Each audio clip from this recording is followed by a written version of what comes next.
पवित्र बाइबल का वचन पढ़े और सुने जाने पर प्रभु यीशु मसीह आपको और आपके परिवार को आशीष दे। पवित्र बाइबल 2 इतिहास की पुस्तक का 27 अध्याय वचन 1 से 9 यह कहता है। वचन 1 जब योताम राज्य करने लगा तब वह 25 वर्ष का था और यरूशलेम में 16 वर्ष तक राज्य करता रहा। और उसकी माता का नाम यरूशा था जो सादोक की बेटी थी। वचन 2 उसने वह किया जो यहोवा की दृष्टि में ठीक है, अर्थात जैसा उसके पिता उज्जियाह ने किया था ठीक वैसा ही उसने भी किया, तो भी वह यहोवा के मंदिर में न घुसा। और प्रजा के लोग तब भी बिगड़ी चाल चलते थे।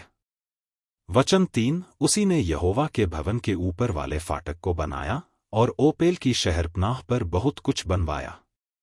वचन 4 फिर उसने यहूदा के पहाड़ी देश में कई नगर दृढ़ किए और जंगलों में गढ़ और गुम्मट बनाए। वचन 5 और वह अम्मोनियों के राजा से युद्ध करके उन पर प्रबल हो गया। उसी वर्ष अम्मोनियों ने उसको 100 किक्कार चांदी और 10-10 हजार कोर गेहूं और जव दिया। और फिर दूसरे और तीसरे वर्ष में भी उन्होंने उसे उतना ही दिया। वचन 6 योताम सामथी हो गया क्योंकि वह अपने आप को अपने परमेश्वर यहोवा के सम्मुख जानकर सीधी चाल चलता था। वचन 7 योताम के और काम और उसके सब युद्ध और उसकी चाल चलन, इन सब बातों का वर्णन इस्राएल और यहूदा के राजाओं के इतिहास में लिखा है। वचन 8 जब वह राजा हुआ तब 25 वर्ष का था और वह यरूशलेम में 16 वर्ष तक राज्य करता रहा।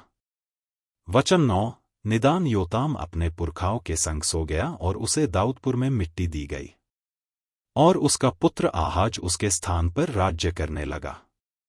यदि आप विश्वास करते हैं तो यह वचन सभी विश्वासियों को भेजें और इस चैनल को प्रभु यीशु मसीह के नाम से सब्सक्राइब करें और आशीष प्राप्त करें।